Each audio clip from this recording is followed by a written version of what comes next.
jujurlah kepada Allah. Jadi jujurlah kepadaku itu, ku di situ Allah ya, bukan ku seperti di lagu.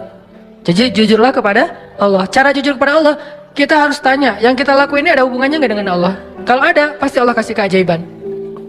Contoh, Zakaria. Zakaria tuh doa kan panjang kan, lama banget ya. Berdoa dari sejak beliau muda sampai beliau tua. Tapi coba perhatikan kalimat doa Nabi Zakaria ketika beliau sudah tua. Ada dua kalimat, ada di surat Ali Imran, ada di surat Maryam.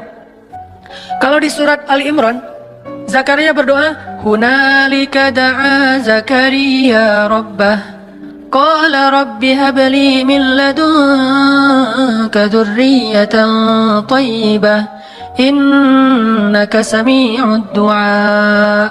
Kalau di surat Maryam, "Wa inni khiftul mawaliya min wara'i wa kanat imraati 'aqira."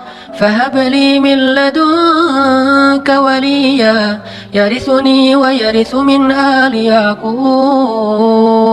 واجعله ربي رضيا. Apa rahasia di antara dua kalimat ini? Kenapa Nabi Zakaria berdoa panjang dalam hidupnya belum Allah kabulkan? Bukan tidak, belum. Kenapa pas habis doa ini langsung Allah kabulkan? Langsung Allah bilang, "Fanadathul malaikah." Kalau di surat Maryam, "Ya Zakaria," langsung Allah panggil. Kenapa cepat dikabulkan? Karena di dua doa ini Nabi Zakaria udah mulai mengkonekkan antara keinginannya dengan Allah. Kalau di surat Ali Imran, Nabi Zakaria ngelihat Maryam yang dapat makanan dari langit. Aduh, ini anak solehah banget, dicinta banget sama Allah, sampai segitu-segitunya Allah memperlakukan anak kecil ini. Anak SD duduk di sebuah ruangan kecil, mihrab namanya, terus lapar, Allah yang ngasih makan, dia belum berdoa. Dia lapar doang, Allah langsung datangkan makanan. Dan yang bawa makanan apa? Bukan gosen, malaikat. Dibawa gosen aja bikin kita nyaman kan ya? Males keluar, udah aja gosen kan murah ya. Tinggal klik, kalau misalnya nggak ada saldonya ya bayar cash lah ya. Mudah banget, 10 menit datang gitu. Ini lebih dahsyat daripada gosen, malaikat yang datang. Dan makanannya masih hangat, terjamin nggak ada sama sekali penyakit di dalamnya. Dibawa oleh malaikat, dihidangkan depan Maryam, malaikat balik, Nabi Zakaria masuk. Kata Nabi Zakaria, "Ya Maryam, anna laki hadza?" Kamu dapat dari mana makanan ini? Kan paman belum kirim kan? Ini baru paman bawa. Kata Maryam, "Huwa min indillah." Allah yang kirim. Anak SD ngomong gitu. Ada nggak anak SD sekarang? "Dek, dapat dari mana?" "Allah yang kirim, Om." Wah, itu soleha banget kan? Tingkat dakwah tuh luar biasa. Allah yang kirim. Ya memang nggak ada lagi. Emang adanya cuma di zaman itu. Maryam sampai bilang, "Dari Allah, paman. Allah yang kirim." Dan Allah bukan hanya ngomong Allah yang kirim, sampai ceramahin Zakaria. Innallaha yarzuqu may yasha'u bighairi hisab. Allah itu paman, kalau ngasih rezeki itu nggak bisa dihitung-hitung loh. Bin haitsu la yahtasib. Oh iya. Jadi Zakaria dapat taklim dari Maryam. Cuma nanya satu hal tapi dapat ilmu lebih dari yang dia tanya. "Ya Maryam, anna laki hadza?" Kamu dapat dari mana Maryam? "Huwa min indillah. Innallaha yarzuqu may yasha' bighairi hisab." Ini dari Allah, Allah yang kirim. Allah itu memberi rezeki kepada hambanya. Dan Allah kalau udah ngasih rezeki nggak bisa ditebak-tebak dari mana caranya. Itu kata-kata Maryam. Kagum Zakaria. Duh, pengen banget punya anak sesoleha ini. Kan berarti ada hubungannya dengan Allah. Sesoleha ini, soleh. Baru hunalika, saat itu juga di sana Zakaria berdoa, "Rabbi habli min ladunka dzurriyyatan thayyibah." Kayak gitu ya Allah, saya pengen kayak gitu. Langsung Allah kirim malaikat, katakan ke Zakaria dia akan punya anak persis kayak Maryam, tapi namanya jenis kelaminnya laki-laki, namanya Yahya. Kalau di surat Maryam, apa doa Zakaria? "Wa inni khiftul mawali min wara'i wa kanat imraati 'aqira." Ya Allah, dakwah saya nanti siapa yang akan meneruskan kalau saya nggak punya anak? Itu intinya. Jadi pengen punya anak bukan sekedar pengen lucu-lucuan, pengen ada qurrata ayun, penyejuk hati pengen bangga-banggaan anak saya sarjana, anak saya apa segala macam. Bukan, pengen punya anak karena pengen ada yang nerusin dakwah beliau. Karena ada hubungannya dengan Allah kan? Berarti melibatkan Allah dalam permintaannya. "Wa inni khiftul mawali wa kanat imraati 'aqira fahab li min ladunka waliya." Bukan walada, bukan waliyan. Apa beda waladan dengan waliyan? Waladan cuma anak, waliyan penerus. Beri saya seorang anak yang meneruskan perjuangan saya, dakwah saya, pengajaran saya, taklim saya di Masjidil Aqsa. Yarithuni, tuh ada lagi kalimat penjelasnya. Yarithuni wa yarithu min ali Yaqub. Ya'qub waj'alhu rabbi radiyya. Yang mewarisi perjuangan aku, mewarisi perjuangan dari keturunan Yakub dengan keturunan yang luar biasa, orang-orang soleh semua, maka jadikan dia anak yang kau ridhai ya Allah. Langsung Allah ketika dengar kalimat ini, ya Zakaria, langsung dipanggil sama Allah. Itu cara kalau kita pengen dapat kejutan dari Allah. Libatkan Allah dengan niat. Caranya, coba cari apa hubungannya antara maunya kita dengan Allah, antara proyek kita dengan Allah, antara usaha kita dengan Allah, antara permintaan kita, life goals kita dengan Allah. Kalau nggak ada hubungannya, kita disuruh jalan sendiri. Tapi kalau ada hubungannya, Allah akan support kita. Ya Zakaria, langsung Allah panggil, inna nubashiruka bi ghulam. Bahagialah wahai Zakaria, berbahagialah, kamu akan punya anak. Ismuhu Yahya, lam naj'al lahu min qablu samiyya. وآتيناه الحكم صبيا وحنانا من لدنا وزكاة وكان تقيا وبرا بوالديه ولم يكن جبارا عصيا وسلام عليه يوم ولد ويوم يموت ويوم يبعث حيا. Spesifik, luar biasa nih, dikasih dengan spesifik yang istimewa. Bukan cuma nih anak laki-laki yang kamu minta, enggak. Allah langsung kasih tahu anaknya itu kayak gimana. Anaknya cerdas, anaknya soleh, anaknya terjaga, anaknya nggak pernah nggak pernah emosian, anaknya nggak pernah baperan, nggak pernah durhaka, nggak gini. Baik banget. Kalau di surat Ali Imran dia siddiqan wa hasuran wa nabiyan, musaddiqan wa hasuran wa nabiyan. Anak yang meneruskan perjuangan dakwah, anak yang hasur, menjaga kehormatan, anak yang nabiyan, menyampaikan kebenaran. Ini luar biasa. Kenapa? Karena Zakaria mengaitkan keinginannya dengan Allah. Jadi kalau kita punya satu keinginan, punya satu, bahkan mungkin bukan hope tapi wish, sesuatu yang kadang-kadang kayak nggak kebayang kita bisa, nggak sih? Nggak masalah, make a wish. Kita bikin sebuah harapan yang menurut kita mungkin nggak, susah diwujudkan. Tapi ketika sebuah harapan yang kita anggap sesuatu yang nggak mungkin, dilibatkannya kepada Allah, apa sih yang nggak mungkin buat Allah? Apa sih yang sulit buat Allah? Bukankah semuanya itu ada dalam pengaturan Allah? Biyadihil mulk. Arti biyadihil mulk, semuanya itu dalam kekuasaan Allah Subhanahu wa taala. Terserah Allah mau diapain. Caranya di sini. Faman kanat hijratuhu ilallahi wa rasulih, fahijratuhu ilallahi wa rasulih. Akhirnya para sahabat yang berhijrah dalam konteks hijrah, berhijrah meniatkan karena Allah. Contohnya, misalnya ada yang berhijrah seorang diri, seperti Suhaib Ar-Rumi. Banyak sahabat yang hijrah seorang diri. Beda sama Umar ya. Kalau Umar kan hijrahnya posting ya. Sebelum hijrah posting dulu. Captionnya, ahli Mekah, orang-orang Mekah. Dia mention satu persatu. Abu Jahal, Abu Sufyan, satu-satu di mention sama Umar. Terus terakhir pakai hashtag ahli Mekah. Ya ahla Mekah, ya ma'syara Quraisy, ya Aba Jahal, ya Abu Sufyan, ya banyak banget. Ya itu kan ya. Bahasa Arabnya ya, bahasa Instagramnya . Setelah dimention satu-satu, dia bilang apa? Fa'lamu anni muhajir. Ketahuilah kalian, gua pengen hijrah. Hijrahnya tuh dikapitalin lah gitu, gede tulisannya biar orang tahu kalau dia mau hijrah. Terus di bold, saya mau hijrah. Siapa yang pengen istrinya jadi janda, anaknya jadi yatim, tunggu saya di balik bukit itu. Ditunjukin Sherlock, bukit mana yang disuruh tungguin. Saking spesifiknya Umar bin Khattab, nggak ada yang berani nungguin Umar. Tapi pertanyaan saya, ini mungkin pertanyaan penasaran, kenapa Nabi nggak hijrah bareng Umar aja kalau kayak gitu? Kan hijrah bareng Umar aman banget kan ya? Kata Umar, orang Mekah, gua mau hijrah bareng Rasulullah, ada yang berani nungguin nggak? Siapa yang mau istrinya jadi janda, anaknya jadi yatim, tunggu kami, saya dan Rasulullah di belakang bukit. Kan aman tuh hijrahnya. Kenapa Nabi nggak hijrah bareng Umar aja sih, biar gampang, nggak ada adegan Surakoh, nggak ada adegan sembunyi dalam gua Thur, nggak ada adegan diikat talinya oleh anaknya Abu Bakar, Asma binti Abu Bakar. Kan nggak ada adegan-adegan yang sulit. Nggak ada adegan Ali harus tidur di tempat tidurnya Nabi. Kenapa? Hijrahnya dikawal sama Umar bareng dengan Hamzah, dua petarung Mekah yang disegani. Nggak ada yang berani sama dua orang ini nih. Di depan Umar, di belakang Hamzah. Siapa yang berani mencegat sebuah karavan manusia yang di depannya Umar, belakangnya Hamzah? Nggak ada yang berani. Buktinya pas di Mekah mereka lagi demo, kan mereka pernah demo di Mekah. Awal-awal Umar masuk Islam dengan Hamzah kan demo kan. Langsung demonya apa? Demonya dengan keluar dan mengatakan La ilaha illallah Muhammadur Rasulullah, La ilaha illallah Muhammadur Rasulullah, keliling Mekah, keliling Ka'bah. Demo rame-rame. Di depannya Umar, di belakangnya Hamzah. Kata Abu Jahal, kalau orang yang seperti ini, kalau demo seperti ini, nggak ada yang berani mendekat. Di depannya Umar, di belakangnya Hamzah. Kalau enggak bakalan habis tuh. Kenapa Nabi nggak hijrah dengan cara kayak gitu aja? Kenapa hijrahnya pakai orang yang paling lemah fisiknya, paling lemah kaumnya, paling miskin hartanya? Abu Bakar itu orang kaya tapi udah jatuh miskin waktu itu. Ini artinya Allah pengen ngajarin kita tentang hijrah biar Allah aja yang terlibat, bukan Umar, bukan Utsman yang kaya, bukan Hamzah, bukan siapapun. Makanya yang ngebantu Nabi dalam hijrah itu Allah langsung. La tahzan, innallaha ma'ana. Bukan inna Umar ma'ana, inna Hamzah ma'ana, inna Utsman ma'ana, inna qaumana ma'ana. Bukan. Di situ Allah ngajarin kepada kita lewat adegan Rasul, hijrah. Kalau kita melibatkan Allah, hijrah kita lebih aman daripada melibatkan manusia. Seandainya mau dengan logika kita, pasti Nabi akan hijrahnya bareng Umar. Umar, tunggu dong, hijrahnya bareng. Kalau Nabi mengajarkan itu, berarti kita tidak dapat pelajaran hikmah, tauhid, akidah, iman, hadis ini dari hijrah Rasul.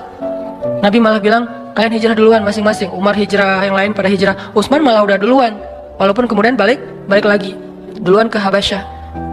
Akhirnya Nabi memilih Abu Bakar As-Siddiq. Ya Abu Bakar, nanti tengah malam masih pakai ikhtiar tengah malam. Kenapa nggak siang bolong?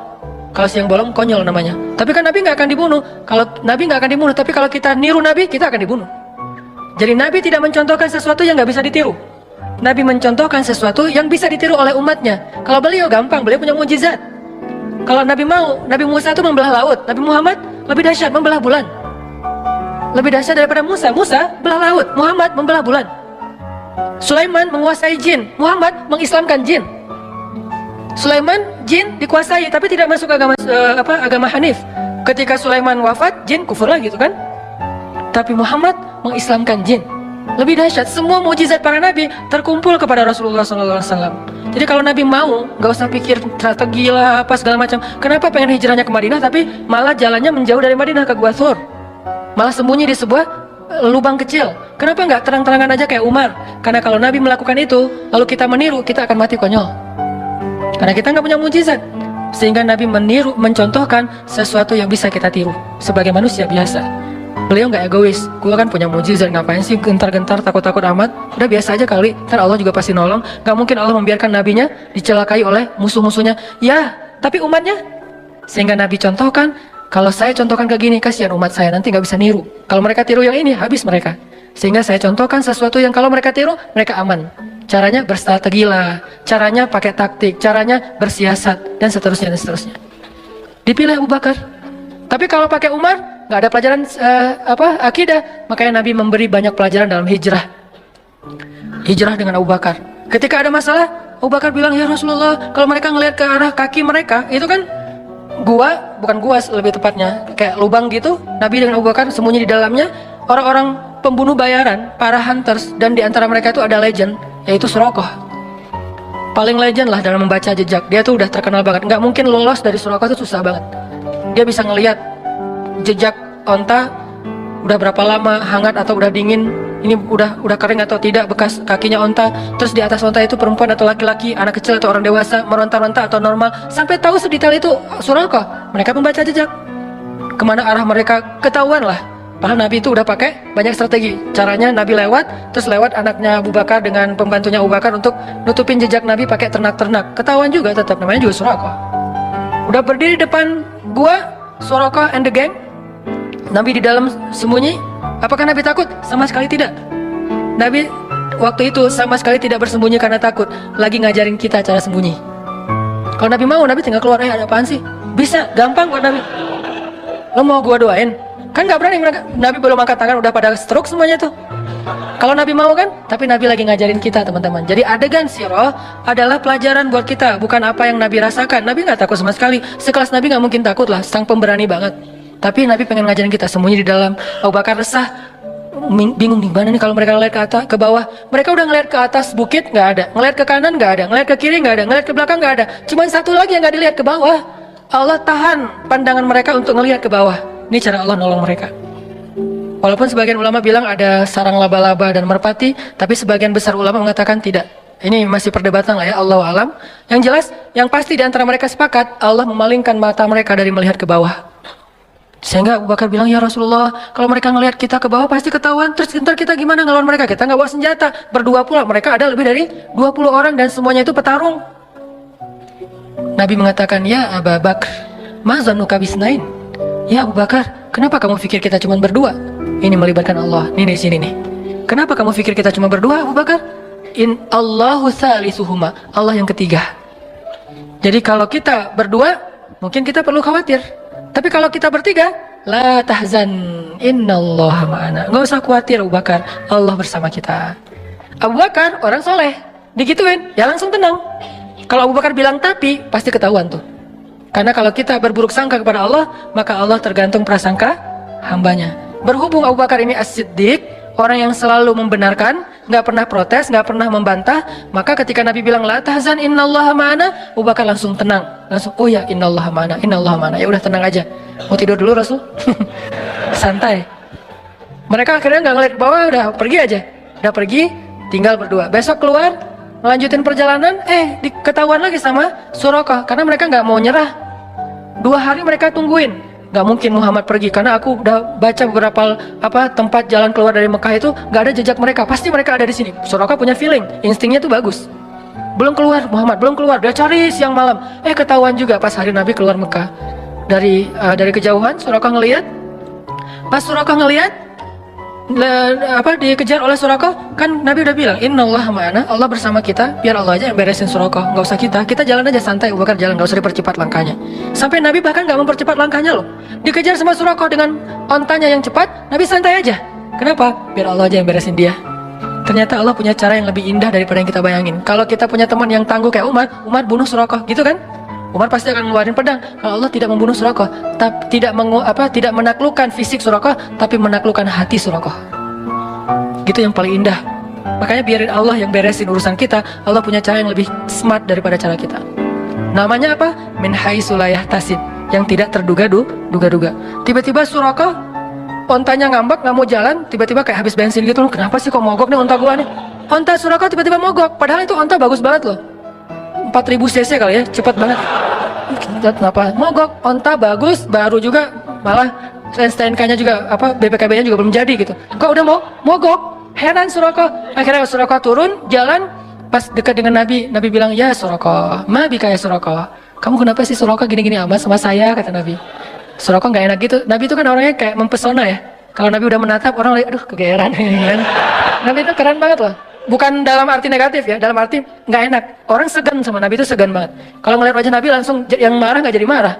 Saking sempurnanya akhlak Nabi SAW. Jadi kalau Yusuf sempurna fisiknya, Nabi sempurna akhlaknya. Yusuf mempesona fisiknya, Nabi mempesona akhlaknya. Jadi kalau ada cewek ke Yusuf kelepek-kelepek, ke Nabi kelepek-kelepeknya jadi masuk Islam. Siapa? Sofia. Jadi kalau di zaman Yusuf ada istri Al-Aziz, kelepek-kelepek sama Yusuf sampai digoda berbuat dosa. Kalau Nabi, kelepek-kelepek bukan digoda buat dosa, jadi taat. Itu kan keren banget ya. Gara-gara dekat sama Nabi yang tadi benci banget, kata Sofia, tidak ada orang yang lebih saya benci di muka bumi daripada Muhammad. Tiba-tiba setelah beberapa saat Nabi ngomong, terkesima dengan kata-kata Nabi, santun banget, pemilihan diksinya tuh tepat banget, sampai kemudian dia bilang, tidak ada orang yang lebih saya cintai di muka dunia daripada Muhammad. Dari benci banget, jadi cinta banget. Langsung dia bilang, ya Muhammad, saya pernah mimpiin kamu loh, gitu ngomongnya. Tadi nggak ngomong, diam-diam aja, diam-diam baik. Sekarang, saya pernah mimpiin kamu loh, katanya. Sampai curhat, saya pernah mimpiin kamu. Mimpi gimana? Saya pernah mimpi tiba-tiba di atas kota Madinah ada rembulan sempurna, bulat, terang, jelas, lalu jatuh ke pangkuan saya. Itu kan mimpi romantis banget ya. Jatuh ke pangkuan saya, dan kata suami saya, itu maksudnya saya nanti akan dinikahi oleh engkau Muhammad, tapi saya ditampar oleh suami saya. Ya iyalah, lo mimpi gitu cerita ke suami ya pasti masih mending ditampar. Wah nih bahaya nih, selingkuh dalam mimpi. Akhirnya Nabi Muhammad melamar Sofia, karena memang Allah sudah memilihkan Sofia untuk Rasulullah. Saking istimewanya Sofia ini, karena orang yang menikahi Rasulullah itu bukan Rasulullah berhasrat ke dia, enggak, Allah yang berhasrat ke dia. Hasrat apa? Hasrat terhadap kesolehannya. Karena Allah cinta kepada Sofia, ya udah, kayaknya nggak ada cowok yang pantas buat Sofia selain Muhammad. Cinta kepada Aisyah, nggak ada cowok yang pantas buat Aisyah selain Muhammad. Cinta kepada Ummu Salamah, nggak ada cowok yang lebih pantas buat Ummu Salamah daripada Muhammad. Jadi ini cewek-cewek yang di atas rata-rata yang nggak mungkin nikah kalau nggak dengan Nabi Muhammad, akhirnya dijadikan istri Rasul. Kalau ada yang lain datang nggak level. Buktinya apa? Fatimah juga kayak gitu. Ketika ditawarin ke Abu Bakar, gimana ya itu. Tawarin kepada Umar juga kata Rasul gimana ya. Tapi pas Ali, Rasul langsung ridho. Kenapa? Levelnya hanya untuk Ali yang paling ideal, Fatimah itu. Begitu juga istri Nabi.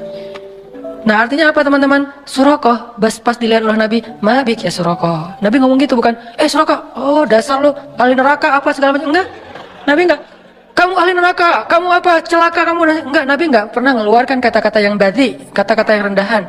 Nabi bilang, mabik ya Surakoh. Surakoh langsung jadi tadi pakai pedang terus langsung disarungin, disembunyiin belakang jubah gitu. Terus dengerin Nabi bilang, ya Surakoh, gimana kalau misalnya kamu memakai mahkota dan jubahnya Kisro Raja Persia, kata Surakoh. Ya Raja Persia. Mau. Coba. Nabi dalam keadaan lemah, baru diusir dari kampungnya, nawarin baju jubah Raja Persia yang nggak mungkin didapatkan kecuali menaklukkan negerinya. Kan ini nggak make sense ya? Kayak nggak logis gitu kan tawarannya. Abu Jahal kemarin nawarin, siapa yang membawa pulang Muhammad hidup atau mati, gua kasih 100 ekor onta. 1 ekor onta, kalau onta yang dipakai ke luar negeri harganya 200 juta, kali 100 berapa puluh M kan. Dan Abu Jahal punya itu, ada ribuan ekor onta yang dia punya karena orang kaya. Surakoh tiba-tiba lupa dengan tawaran Abu Jahal, langsung bilang, mau Muhammad, saya pakai pakaian jubahnya Raja Persia yaitu Kisra. Kalau gitu caranya, halangilah orang yang pengen mengejar kami. Oke, saya akan halangi. Apalagi Muhammad, apa yang bisa saya lakukan? Perlu saya dampingin? Nggak usah, kata Rasulullah. Akhirnya Rasulullah melanjutkan perjalanan. Surakoh kayak tertegun gitu. Loh, saya kenapa ya? Kayak habis dihipnotis gitu. Datang nih gengnya Surakoh, mau ngejar Muhammad. Surakoh, barengan, kita pengen share nih nanti onta. Kata Surakoh, teman-teman, saya udah meriksa semua daerah sini, dan kalian tahu saya yang paling jago membaca jejak, dan onta saya yang 4000 cc, kan cuma 1500. Artinya paling cepat gitu. Saya nggak menemukan Muhammad. Pulanglah cari tempat lain. Mereka kan nggak bisa bantah kalau Surakoh kan senior gitu kan, daripada ntar dikerjain. Akhirnya ya udah balik aja. Nabi bisa selamat hanya berjalan berdua dengan Abu Bakar As-Siddiq. Kenapa? Melibatkan Allah thalithuhuma. Ma zannuka bisnain ya Abu Bakar. Kenapa kamu pikir kita cuma berdua Abu Bakar? Allahu thalithuhuma. Allah yang ketiga. Bisa nggak sih kita dalam hidup tuh bilang ke istri, ma zannuki isnain. Kenapa mama bilang kita cuma berdua? Kan ada Allah yang ketiga di antara kita. Kan itu luar biasa ya. Atau istrinya yang ketika suaminya galau, mulai agak khawatir nih gimana ya dalam pekerjaannya, istrinya bilang, "Pah, ma zannuka bisnain?" Allahu salisuhuma. Catat kalimat ini nanti. Ma zannuka bisnain. Gak bisa Ustaz, bahasa Arab susah. Udah bahasa Indonesia aja. Kenapa papa mikir kita cuma berdua, Pak? Kan Allah yang ketiga. Oh iya Allah yang ketiga. Langsung Allah bantu tuh. Tapi kalau papanya bilang, "Tapi mah," nah, berarti ana inda zanni abdi bi. Aku tergantung gimana persangkaan hambaku kepadaku. Libatkan Allah teman-teman dalam niat kita, dalam doa kita, dalam harapan kita, dalam pekerjaan kita. Pasti Allah bantu.